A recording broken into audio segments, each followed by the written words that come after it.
What's up, y'all? It's your girl Oh No coming to y'all off the late night. I hope everyone enjoyed their day. I've been on a little mini vacay with my kids, and we're actually so not far from home. We're like 10 minutes up the street, but it's good to have a change of environment, a change of setting. It's good for everybody. Just get some fresh air, regroup, and get back to business. But being with them, I've spent a lot of time just entertaining the shit that they like to indulge in. BET, VH1, dancing, all of that. And last night, they tuned into the BET Awards. I myself did not tune into it because I've outgrown shit like that. Not to say that it's not entertainment and fun for everyone, but I'm just not into it. You know what I'm saying? Back in the day, if Immature was on there, or Total or some shit like that, I would have been into it, but I'm a grown-ass woman now, and that's just not my tea. So I was looking at the beginning, and I saw Sugar Bear come out, and I was like, wow, they actually did a tribute to Go-Go. And it was so unexpected and just so baffling to me because no one really ever gives the DMV recognition for Go-Go. You know what I'm saying? It's never really been out there like that. I think the last time they were pushing it was like back in the 80s when we were doing the butt. I think Kelly Rowland and Eve paid a little tribute to it after that or whatever, but nobody has really been on Go-Go like that. That's not from the DMV, so they really don't know how important it is to us and how much we really appreciated that last night. And Sugar Bear performed 3 songs. He did Do You Know What Time It Is, Doing the Butt, and then he paid a tribute to Chuck Brown by doing Run Joe. And for those of y'all who don't know who Chuck Brown is is Go-Go.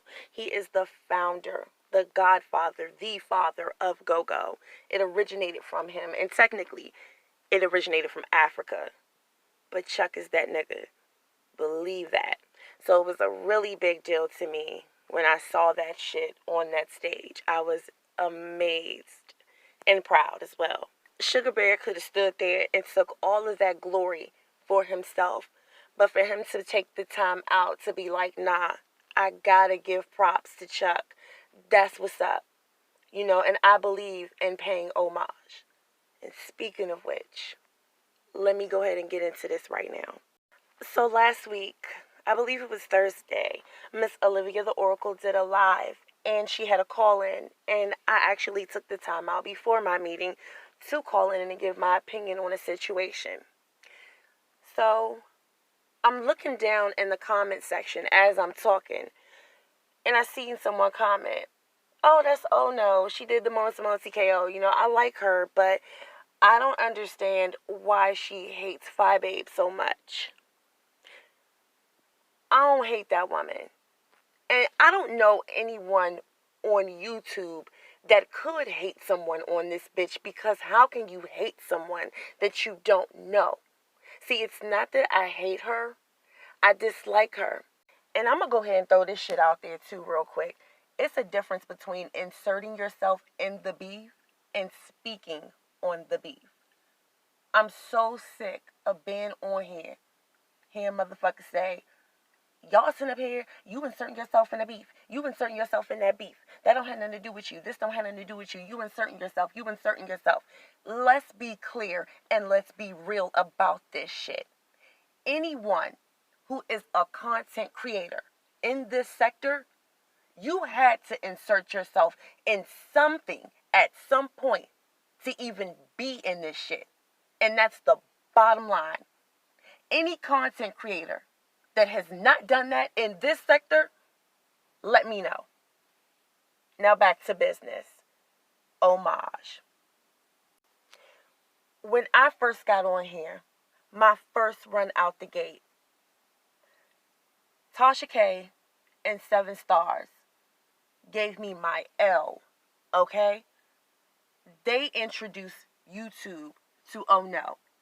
YouTube meet Oh No. That's what they did for me. Nobody knew who the fuck I was. And if it wasn't for them two, to be honest, y'all probably wouldn't have heard of me. Not for a brick anyway. And for that, I'm forever grateful. I'm forever grateful.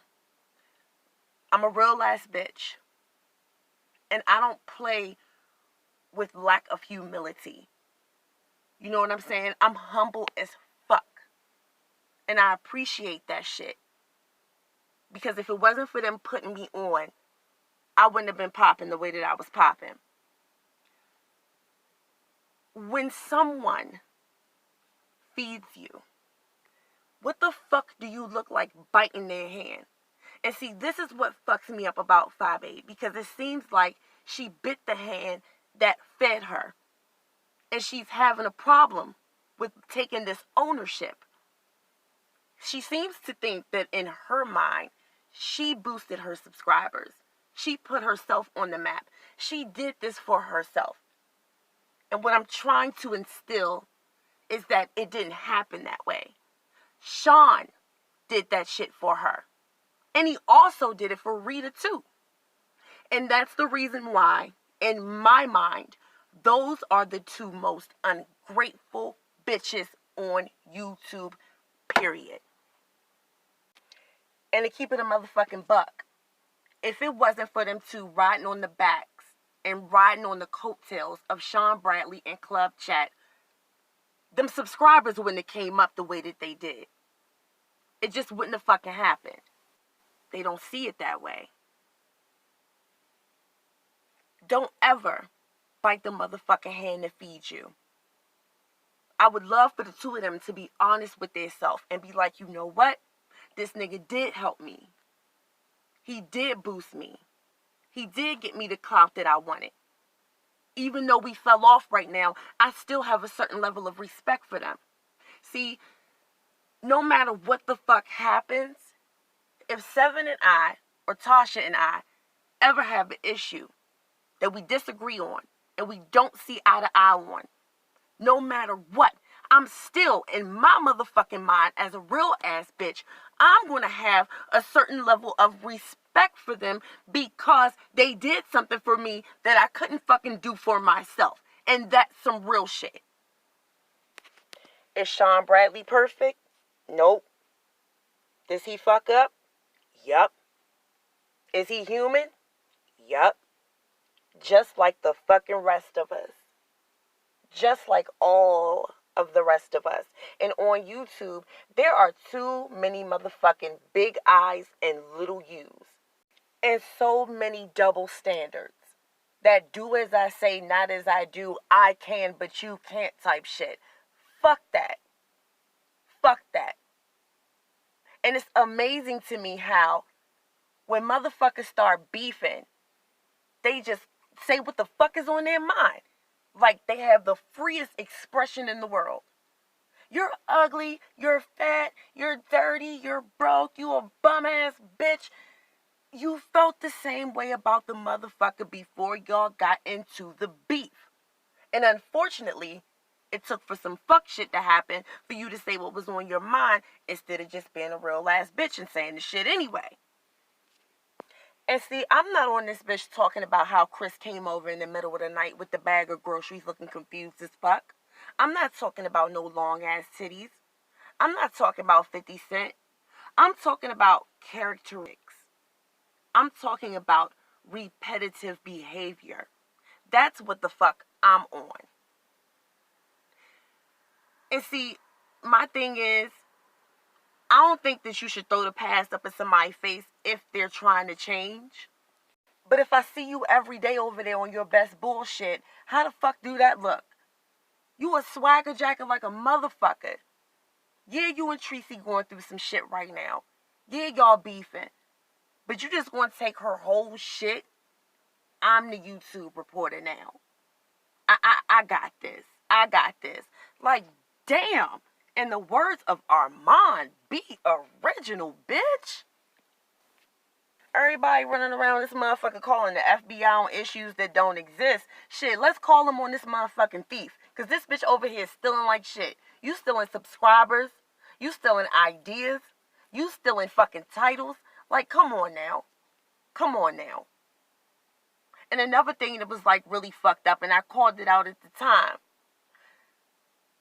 When Sean started beefing with Mona, you started calling Mona out. When Sean started feeling iffy towards Kwani, you started feeling iffy towards Kwani. When Sean didn't fuck with Duchess no more, you stopped fucking with Duchess. Everything he did, you was co-signing that shit, following up on it. And by following up, I mean when he go off his live, you go on yours. And round we go. And see, I'm a real bitch. I'm a realist. I see a lot of shit. I may not say shit, but I see the shit. And I saw how he was slowly trying to wean you off. Like when he made that little comment, y'all taking this head bitch of the chat shit too seriously.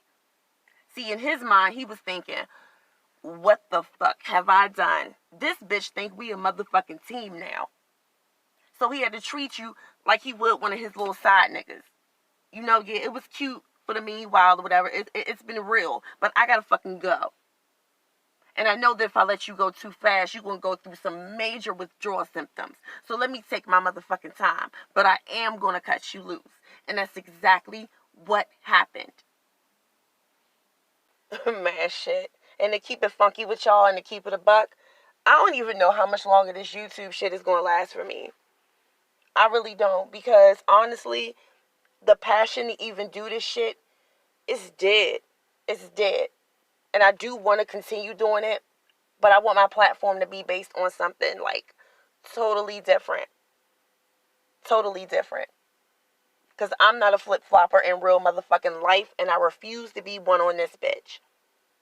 If y'all look around, like really look, listen to what the fuck people are saying.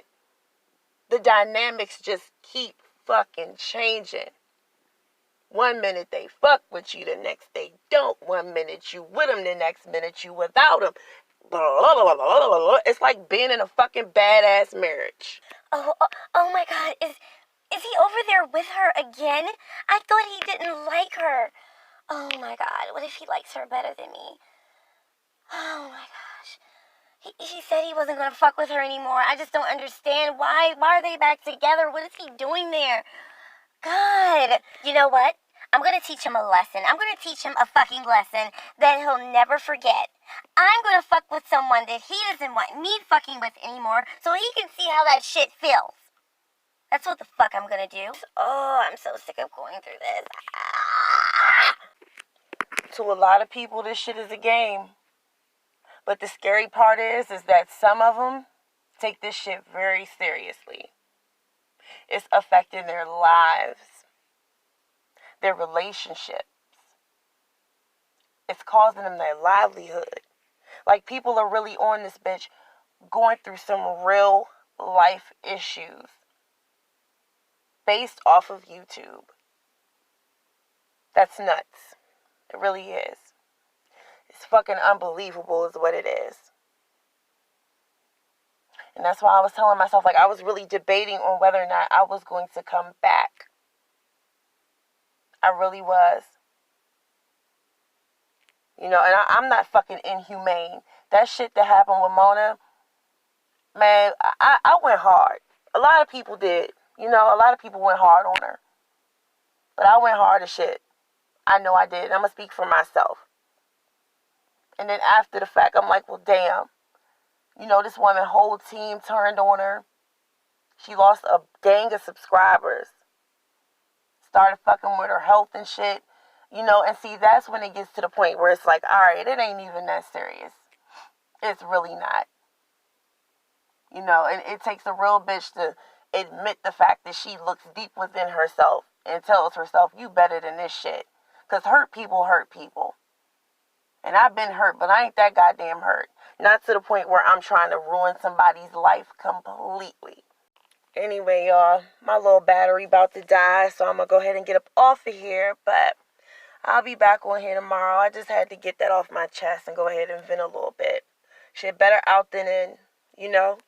I do feel a little bit better. I do feel a little bit better. Because I don't want people going around this bitch thinking I'm just a big-ass sourpuss. You know what I'm saying? And I'm mad at her for no reason. It has nothing to do with envy. You know what I'm saying? It's just, I can't deal with that shit. I had so many motherfucking people that I've personally helped and watched them show their ass when they get on their motherfucking feet. And that's one of the reasons why I would rather die on my fucking feet than live on my knees. I don't be wanting shit from nobody. Because you never know how they going to treat you once they get it. And if they would help you if the tables were turned. I'm out.